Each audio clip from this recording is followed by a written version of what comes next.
Hello everyone, this is me Mike from Maifeng. Today I am going to show you our product having 4-wheel and 2 doors with the handle load steering.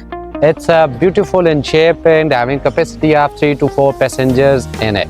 Let's have a look to the vehicle.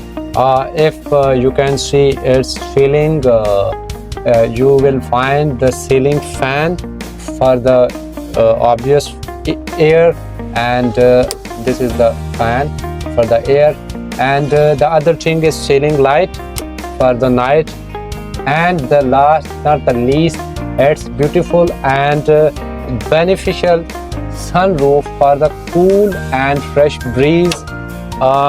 If you can see, it's beautiful digital meter which shows you the battery and also how much voltage the vehicle gets from the battery, and the gear and the speed on which the vehicle is running.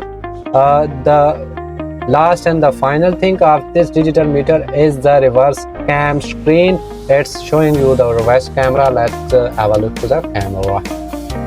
It will show you the backward while you're reversing. It will be very easy and comfortable for you to rewind the vehicle. Now it's time to show you the major part of every electric vehicle, which is the motor. Let's have a look to its beautiful and powerful motor which ease you for every trip you make.